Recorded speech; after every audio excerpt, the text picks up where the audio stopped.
মহাভারত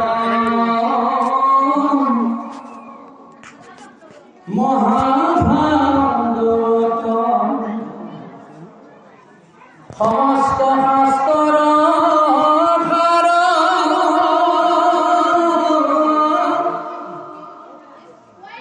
আপনি বেদত মথি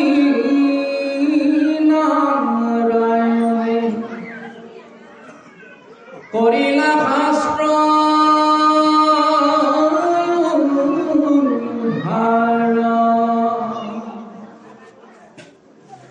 পুরাণ রঙ্গ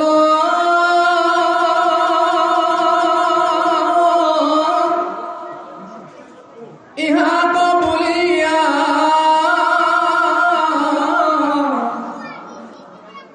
ইখে বেদান্তর মজ্জা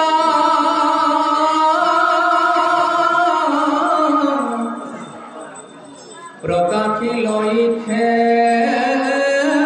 ঈশ্বর কৃষ্ণক জানিয়ে কমনে ভজা শ্রবণ কীর্তন ইহা কুনিয়া ইখে প্রকাশিল নাম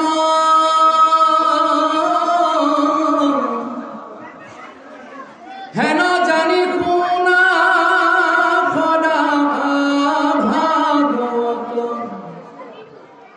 অজাৰ বৈকুণ্ঠত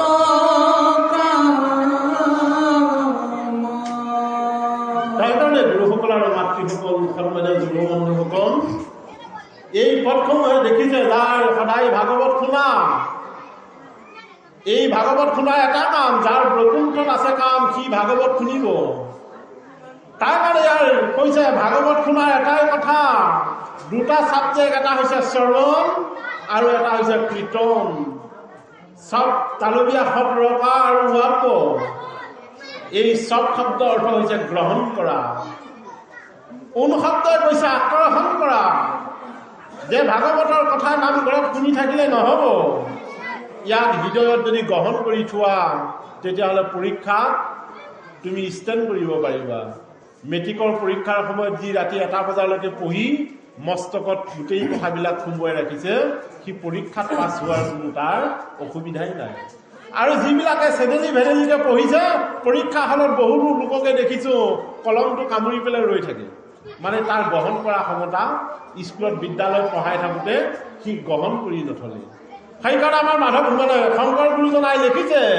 যে যাৰ বৈকুণ্ঠত আছে কাম পৰকাল এইটো লোকৰ পৰা যে পৰলোকলৈ যাবগৈ লাগিব তাৰ কাৰণে তুমি কি কৰা পাৰিলে গ্ৰহণ কৰি থোৱা ঈশ্বৰৰ নাম এই জমদূতে এগৰাকী আই মাতৃক সুধিছে আই তুমি যে আজি মোৰ মানে নগৰলৈ আহিলা তুমি কি লৈ আহিছানো কৈছে মই বিচাৰি ফুংকে একো নাপালোঁ এই বৃদ্ধ পেঞ্চন পোৱা পাছবুকখনকে লৈ আহিছোঁ বুলি কৈছে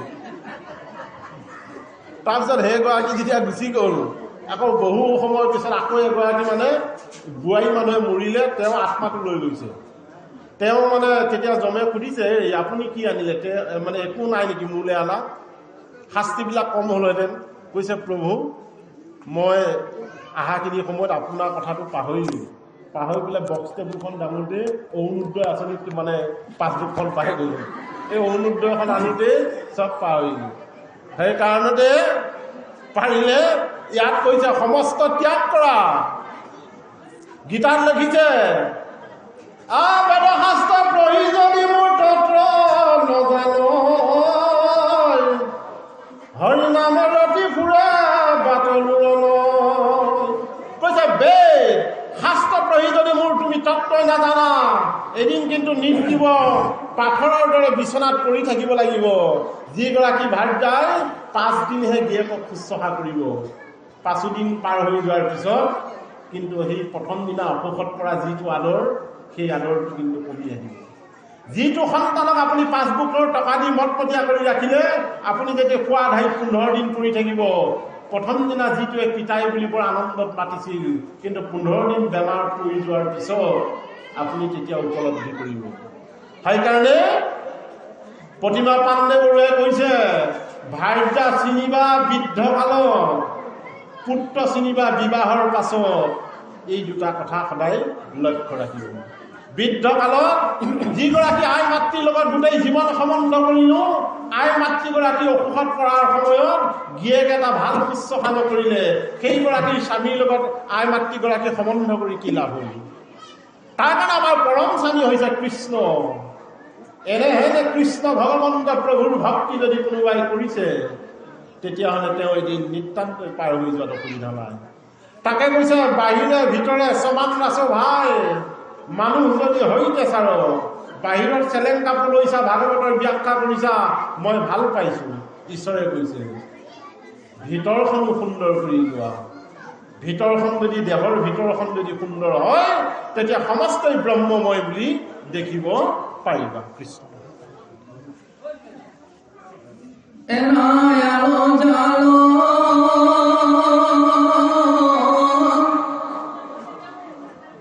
জীৱা কত কাল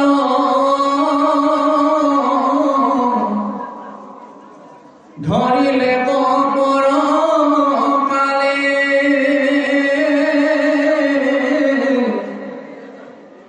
ইহেন মনুষ্য জন্ম ব্যৰ্থ লীলা, বিষয় মিছা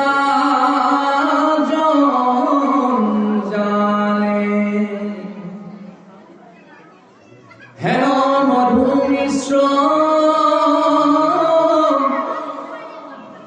বিখত ভুঞ্জতে, মুখতে খেলাকে শ্ৰদ,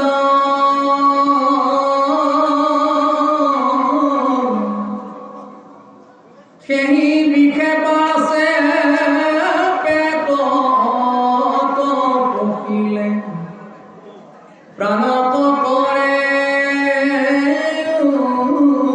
সাদ, কেহি মতেই তু পাতে কম করতে, মনে মনে মহা দুঃখ,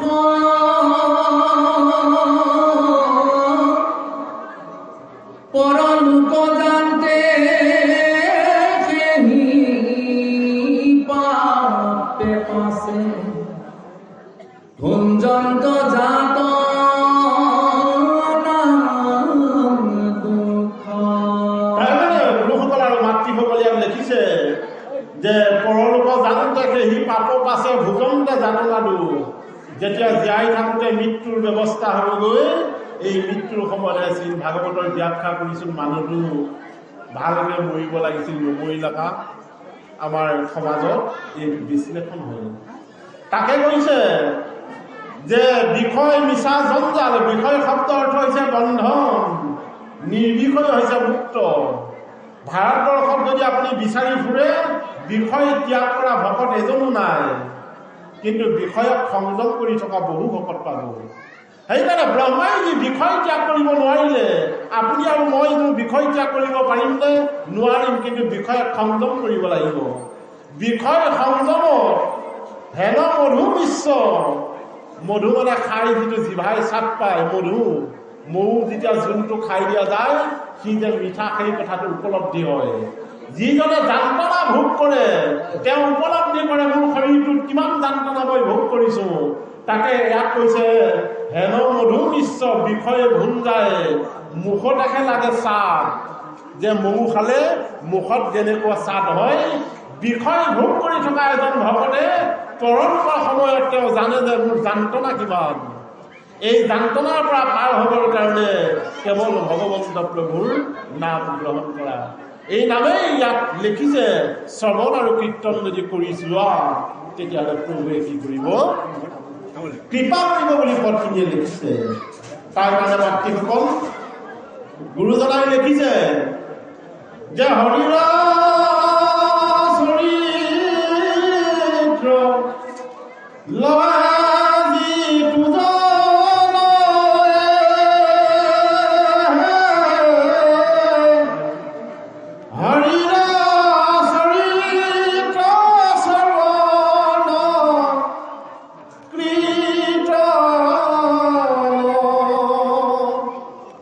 হৰিৰ চৰিত্ৰ, হৰিৰ ছাবজেক্ট শ্ৰৱণ আৰু কীৰ্তন।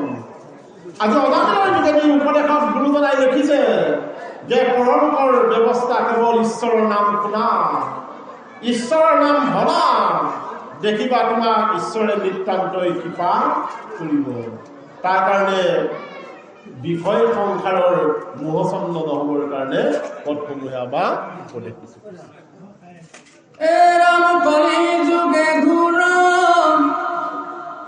পাপে খে পশুর উন্নর নাহি সংসার দেখা বিমরি কি করিলে সকলি সমস্তকে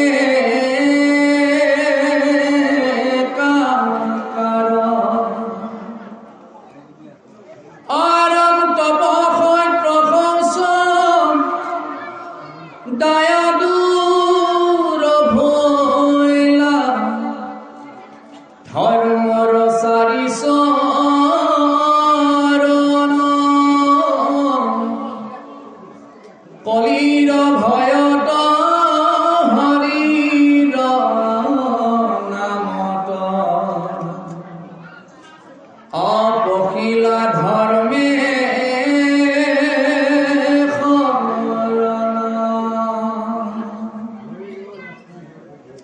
নিশ্চয় জানিবা ধর্মক দেখায় অধর্মে জুড়িলে রাজ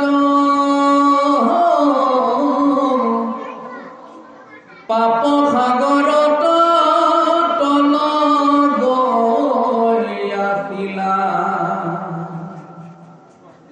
আর চিন্তা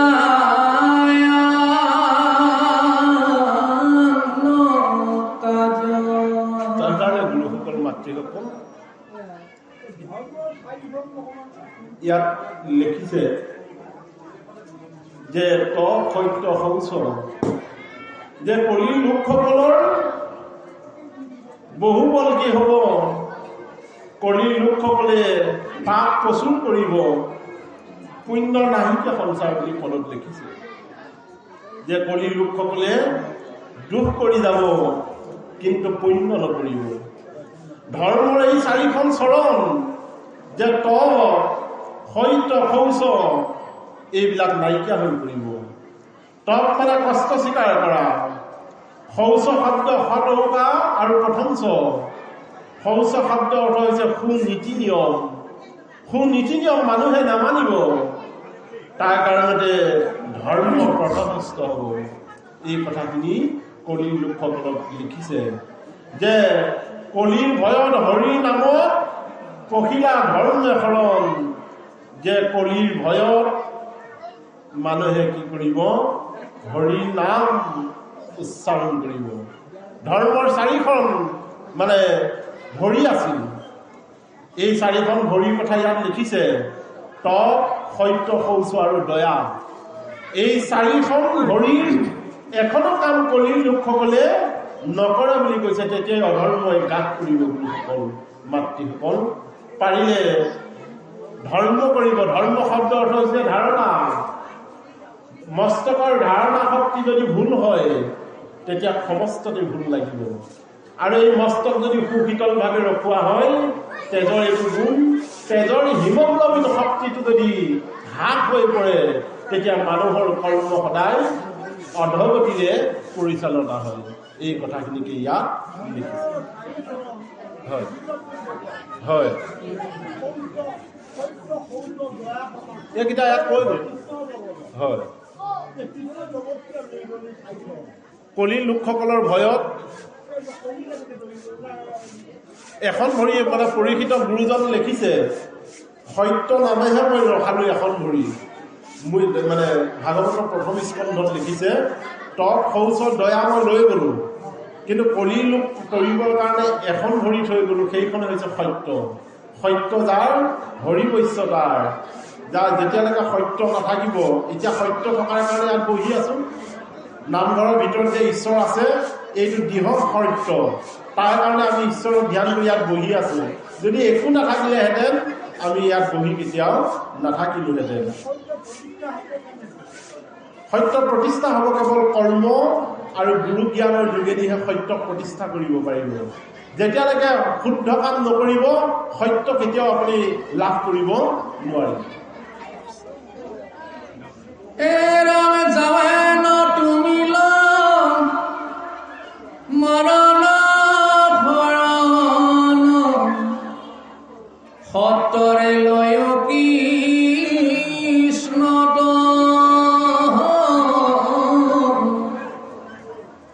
মৃত্যু তৰিবাৰ কৰি কাম ধৰিও নাম মুখত। হয়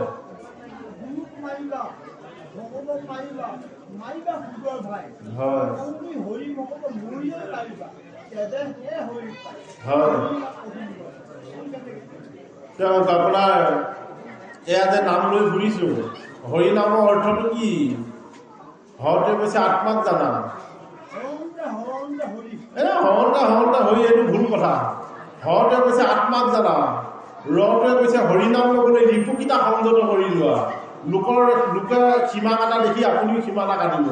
কৈছে আত্মা জানা, ৰটোৱে কৈছে ৰিপুকিটা সংযত কৰা। তেতিয়াহে কৈছে দন্তীয়া মৰটোৱে কৈছে মোক নাম লোৱা। তেতিয়াহে মৰটোৱে কৈছে মই তোমাক মংগল কৰিম। এজন ব্যাখ্যাকাৰে জীয়েকৰ বিয়াত 60টা ব্ৰইলাৰ ছাগলী ব্ৰইলাৰ দিলে, মাংস দি পেলাই কৈছে হৰিনাম ল'ব লাগে। সেইটো শুদ্ধ হ'ব নেকি বাৰু? সেইকাৰণে নাম নাভি অভেদ সম্পৰ্ক হোৱা, হৰণ কৰা। কাক হৰণ কৰিবা? যে শৰীৰৰ 10টা ইন্দ্ৰিয় হৰণ কৰা। 60 বছৰ বয়সৰ ল'ৰাত বৃদ্ধ এজনে স্কুটি চলাই গৈছে, আমাৰ গাঁৱৰ পৰা বোৱাৰী দুজনীমান ওলাই আহিলে। ওলাই অহাৰ পিছত দুখ নাপাব আকৌ গুৰুসকল, তেওঁ চাব লাগে স্কুটি চলোৱা মানুহজনে আগফালে চাব লাগে। তেওঁ আকৌ বোৱাৰী কেইজনলৈ চাওঁতে স্কুটিয়ে লুটি খাই পৰি থাকিলে। ঈশ্বৰেতো সেইটো কোৱা নাই। কৈছে 2 নেত্ৰ দিলো সন্ত দৰ্শন কৰা, নাচিকা দিলো অৰ্ধভাগে দৃষ্টি নিৰীক্ষণ কৰা। কিন্তু তুমি চকুকেইটা সংযত নকৰিলা কাৰণে তোমাৰ এক্সিডেণ্ট হৈ গ'ল। সেইকাৰণে পেট্ৰলৰ ইঞ্জিনত যদি কেতিয়াবা ভুলতো ডিজেল ভৰাই দিয়া যায় তেতিয়াহ'লে পাইপবিলাক জাম লাগিব। এই যে শৰাই এখন দিছে, দুখ নাপাব দেই গুৰুসকল, এই শৰাইখনত দামী দামী মগুমাহ দিছে, তাত মালভোগ কল দিছে, তাত মিঠৈ লাডু এটা দিছে, ঘিউ মৌ লগাই। তাত যে দামী দামৰ বস্তু দিলা, ইয়াত দিছা ব্ৰইলাৰ মাংস। ভিতৰৰ শৰাইখনত শৰীৰৰ 6 চক্ৰ চিন্তে যিটো জন, তাহাৰ মৃত্যুৰ ভয় গুচাই নাৰায়ণ। তাতো 6টা চক্ৰ আছে, ইয়াতো 6টা চক্ৰ আছে। তাত যে 80 টকা দামৰ মগুমাহ দিলা, ইয়াতনো কিয় এসোপা জধে মধে সুমুৱাই দিলা? তেতিয়া তোমাৰ নহ'ব কাম। সেইকাৰণে বাহিৰা ভিতৰে সমান ৰাছ ভাই বুলি কৈছে। মাধৱ পুৰুষে লিখিছে বাহিৰা ভিতৰে হুঁয়া একেকা। তাতোতো তুমি মগুমাহ দিছা, ইয়াতো মগুমাহ দিয়া। পিঁয়াজত তেল মাৰা দালিখিনি ভাল খোৱা, মিঠি গুটিটো ভাল নোখোৱা। কৈছে মিঠি গুটি তেল মাৰা খোৱা, দেখিবা মন মস্তক মগজু ঠিক থাকিব। গৰম বস্তু খালে তুমি যিমানে হৰিময় কৰি নথকা, হৰিয়ে কাম নকৰিব। তাৰ কাৰণে চকৰিছে কৈছিল ক্ৰামিনী জিজি এক্টিং ইজ হাৰ্ড দা ভক্তি। ভক্তিত প্ৰৱেশ কৰিবলৈ সহজ, ভাগৱতে কোৱা পদৰ কথাকেইটা মানি চলাটো বৰ টান কথা। তেতিয়াহে হৰণ হ'ব। ধাতুৰ কিলিব পত্ৰই লগ লাগি হৰি শব্দটো নিষ্পন্ন হৈছে। কিলিব শব্দ অৰ্থ হৈছে পূৰ্ণিমা জোনৰ দৰে উজ্জ্বল। যেতিয়া মন পবিত্ৰতা আহিব তেতিয়াহ'লে সত্য নিজে নিজে আহিব। তাৰ কাৰণতে সদায় গুৰুজনাই লিখিছে অন্ন যোনি নকৰে বিচাৰ, জাতি কুল ভৈল্য ভস্ত, বৈষ্ণৱৰ বেশ ধৰিয়া ফুৰয়, বেদবন্ধ কৰি নষ্ট। কৈছে খোৱা খাদ্য কথা বিচাৰ নাই, তুমি আকৌ ভাগৱতৰ ব্যাখ্যা কৰি ফুৰিছা। তুমিও মৰিবা আৰু পৰিয়ালটোও মৰিব, কিন্তু সাৱধান। সেইকাৰণে সাধু সাৱধান। ইয়াৰ আগতে আমাৰ দেউতাই কৈছিল সাধু কেনেকুৱা। ইয়াৰ আগতে আমাৰ দেউৰী প্ৰভু থাকোঁতে মই শুনি আছো, একান্ত ভকত হবে সাধু এইটোহে সাধু যে গছ শুকাই গ'লেও গৃহস্থক পানী নোখোজয়। গছ কাটিবলৈ গ'লে গছে একো কথা নকয়, আপোনালোকে ফুলৰ পুলি ৰুইছে নহয়, ফুলৰ পুলিয়ে কেতিয়াবা সুধিছে নেকি মোক পানী অকণ দিয়া বুলি? লাও পুলিটোৱে সুধিছেনে মোক পানী দিয়া বুলি? লাও পুলিটো মৰিব বুলি গৃহস্থ এনেই গৈ পানী অকণ দিছে। গছ শুকাই গ'ল, গৃহস্থক পানী নোখোজয়। আপুনি মোক তিৰস্কাৰ কৰিলে তেতিয়াও মই আপোনাক গালি নাপাৰিলো, এনে গুণ থকা ভক্তজনক সাধু বুলি কয়। গছ কাটিবলৈ গ'ল, গছে একো কথা নকয়, কৈছে কোনো আপোনাৰ এই সিখন গাঁৱৰ ভক্তজনে ইমান নিন্দা কৰিছে, এওঁ শুনাৰ পিছত কৈছে হওক দে, তেওঁ যে নিন্দা কৰিব পাৰিছে। এই যিটো নম্ৰ স্বভাৱ, এই মানুহজনক সাধু বুলি পৰ্যবেক্ষিত কৰিছে। টিনা ৰূপী শুনিছে ন, তৰু ৰূপী সহিষ্ণু না, অনাদিন মানদেন কীৰ্তনীয় সদাহৰি। তৃণজাতীয় উদ্ভিদ লতাডাল কিমান সুন্দৰকে জেৱাখনত বগাই গৈ আছে, দেখিছানে বাৰু? বিহাৰী লুটিবিলাক যে জেৱাত যে বগাই গৈ আছে, কিমান ধীৰ ধীৰকে বগাই গৈ আছে। কৈছে সেই লতাডালৰ সমান যদি ধীৰ গতি হৈছা তেতিয়াহে হৰি ধৰণ কৰিব পাৰিবা। যদি তোমাৰ ধৈৰ্য নাই, সত্য নাই, নীতি নাই। আমাৰ ফালে মানে সাধু এজন আছিলে, ৰাইজৰ বৰ মেলি মাহ প্ৰসাদ দিলে, সেইদিনাখন আকৌ মালভোগ কল ধেৰ দিলে, চেনি কল নিদিলে। এনেকে মাথাটো দি পেলাই চাইছে তেওঁলোকৰ বোৱাৰী কিজনী ক'ত আছে। সেইফালে গৈ মালভোগ কল দুটা দিলে। তেতিয়া বাটত যোৱা আইসকলে কৈ গৈছে, নিজৰ যে বোৱাৰী ঘৰত আছে সেইফালে দুটা দিছে, আমাক একে মেউনি কেইটামানহে দিছিল। সেইটো কি হৰণ হ'ব? কৈছে সমভাৱ দেখা সকলোকে, বিষ্ণুময় দেখে যিটো সমস্ত লোক জীৱনতে মুক্ত হয় অচিৰ কালত।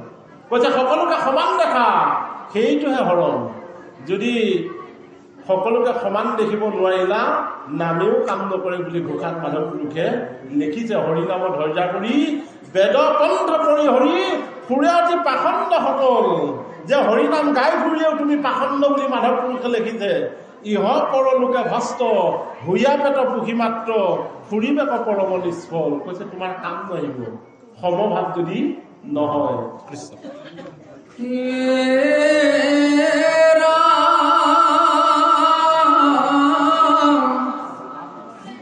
নাৰদে কহন্ত মুহুৰ জীৱন, হৰিৰ নামে সম্প্ৰতি নাহি নাহি নাহি হৰি নাম বিনে কলিত কাহাৰো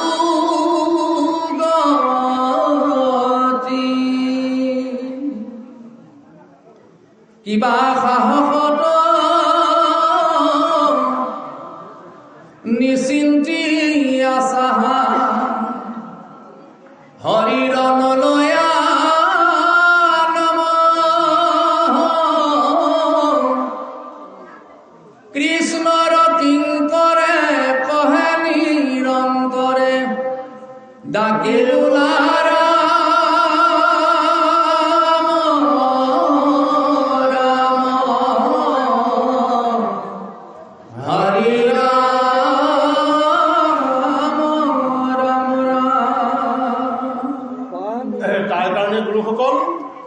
ইয়াৰ পদত লিখিছে নাহি নাহি হৰি নাম বিনে কলি কাহাৰো গতি। তাকে পুৰাণত লিখিছে হৰি নামে কেৱলম ফলৌ নাস্তব্য গতিৰ অন্যস্তা, যে কলিত হৰি নামৰ বাহিৰে অন্য গতি নাই। কৃষ্ণ ফটোখন দেখিছে গছাবৰী মেলা, ৰামৰ ফটোখন আঁকা সেইখনো দেখিছে, হৰিৰ ফটো কেতিয়াবা দেখিছে? কৈছে নাই, হৰিৰ ফটো নাই। এনেকুৱা নেদেখুৱা এজন মূৰ্তি নাম ল'বৰ কাৰণে গুৰুজনাই কৈছে কৃষ্ণ নাম ল'লে মৰা, ৰাম নামে কাম নাই, কৃষ্ণ নামে মৰা, হৰি নামে গতি নাই, কোন নামে তৰা। কৃষ্ণ নাম, কৃষ্ণ হ'ল আক্ৰমণ শক্তি। ৰাম হৈছে ৰমণ, শৰীৰত ৰমণ কৰা। এই ৰমণ শক্তিৰ যোগেদি যি এবাৰ উচ্চাৰণ কৰিছে নাম বালাদম গৈছোহীন প্ৰাপ বুদ্ধি, কৈছে নাম ল'লে তোমাৰ প্ৰাপ হৈ যাব, শুদ্ধ মনেৰে নাম লোৱা। তাৰ কাৰণে গীতাত কৈছে শুদ্ধ শতমতী কৃষ্ণক ভগতী পাদ পদ্মে নিষ্ঠা যাৰ। এগৰাকী গাই বোলে সেউজীয়া ঘাঁহ খোৱা দেখিছেনে আপোনালোকে? কিন্তু তাৰ গাখীৰ কি সুন্দৰ পবিত্ৰ বগা ওলায়। কৈছে ঘাঁহৰূপী বিষয় সংসাৰখনত থকা পবিত্ৰ ভাৱৰীয়া হোৱা। দেখিবা গাঁওখনত যাতে কোনো তোমাক বেয়া পাবলৈ নিশিকে, কোনোবাই বেয়া বুলি ক'লেও তাক সন্মান কৰিবলৈ শিকিবা। এয়া হৈছে সম্যক ধাৰাৰ জ্ঞান। এনে জ্ঞানৰ জৰিয়তে যদি নাম আচৰণ কৰিছা তেতিয়াহ'লে নামে কাম কৰিব। তাৰ কাৰণে চৈতন্য মহাপ্ৰভুৱে কৈছে, হাইৰে সুন্দৰ ভাণ্ডাৰ, কাৰ কামত কৰি আছ ধান্দা, এদিন কিন্তু তই হবি ঠাণ্ডা, তোৰ ভাৱে বুজা যায়। তো এদিন অট'মেটিক ঠাণ্ডা হৈ যাব। যিদিনাখনত প্ৰেছাৰে পাব অট'মেটিক তই ঠাণ্ডা। চোতালত চেলেং কাপোৰে ঢাকি দিব, দপদপাই থকা মানুহটো ঠাণ্ডা। কি আছিলি প্ৰেম কৰি, হৰি নামো গেল ভুলি, নকৰিলি পৰলোকৰ কাম, কি হ'ব তোৰ উপায়। এই ঘৰ টিনেৰ বাড়ি, তই পাই আছ সুন্দৰ নাৰী, সেইকাৰণে তোৰ আছে বাহাদুৰি এই দুনিয়ায়। যিজন পুৰুষৰ আই মাতৃগৰাকী বগাই জিগাই ভাল, নামঘৰত বহি থাকিলেও অকণমান দিগদাৰ, সেইফালে পাই থাকিব। সেইকাৰণে কৈছে, কি আছিলি প্ৰেম কৰি, হৰি নামো গেল ভুলি, এই ঘৰ তোৰ টিনেৰ বাড়ি, তই পাই আছ সুন্দৰ নাৰী, সেইকাৰণে তোৰ আছে বাহাদুৰি এই দুনিয়ায়। যিদিনা হ'ব তোৰ আৰ্গ ভাতি, যিদিনা তোৰ ব্যাধি হ'ব, সেইদিনাখন তোক নিজৰ ভাৰ্যাগৰাকীও ৰক্ষা কৰিব নোৱাৰে। সেইদিনাখন তোমাৰ নামে কেৱল নামেহে তোমাক উদ্ধাৰ কৰিব। অজামিলক যেনেকৈ উদ্ধাৰ কৰিলে, এই ব্যৱস্থাৰে যদি আমি নাম গ্ৰহণ কৰিছো, ঈশ্বৰে এদিন কৃপা লাভ কৰিব। তাৰ কাৰণতে গুৰুজনাই লিখিছে, এ ভাই ভজ ভগৱন্ত ভক্তি ভাৱে, ভগৱন্ত ভৰি পৰম গতি পাৱে।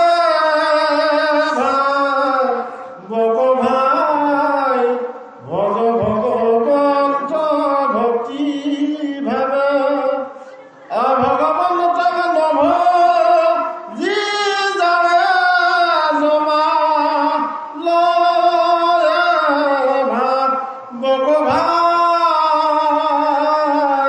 ভজ ভগৱন্ত ভক্তি ভাৱে। ভাই মানে কি বাৰু? নিজৰ ভায়েকৰ কথা কৈছেনে বাৰু? ভাই মানে মন।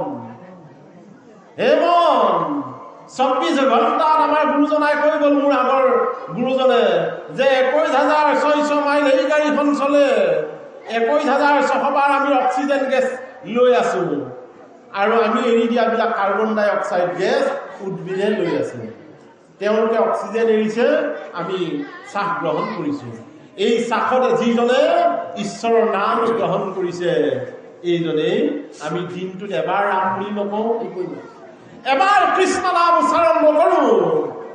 তাৰ কাৰণে কৈছে, ডাঙৰকে যদি ৰাম বুলি কৈ দিয়া যায়, শৰীৰৰ পৰা কিমান কাৰ্বন ডাই অক্সাইড গেছ ওলাই গ'ল। আৰু এবাৰ যদি মানে উৎকিতা ৰাম বুলি কৈ জপাই দিলা, কিমান শুদ্ধ অক্সিজেন আমাৰ শৰীৰত সোমাই গ'ল। সেইকাৰণে চিঞৰি যদি ৰাম বুলি কোৱা যায়, এঙাৰ গেছ যিমান শৰীৰৰ পৰা আঁতৰাব, শৰীৰটো নিৰ্মল হৈ পৰিব। সেইকাৰণে বাবা ৰামদেৱে টিভিত দেখুৱাই আছে নহয়, নাকে এনেকে দি পেলাই কাৰ্বন ডাই অক্সাইড এৰা কৰা। ইয়াৰ কাৰণটো কি? শৰীৰৰ এঙাৰ গেছ যদি এৰিব পাৰা, তেতিয়াহ'লে শৰীৰটো মন্দিৰ হৈ পৰিব। তাকেই আমাৰ ইয়াত লিখিছে, এনেকৈ শাসক উত্তম শাসক নাম ল'লে জীৱই মুখ্য প্ৰাপ্তি হয়। নিগদতি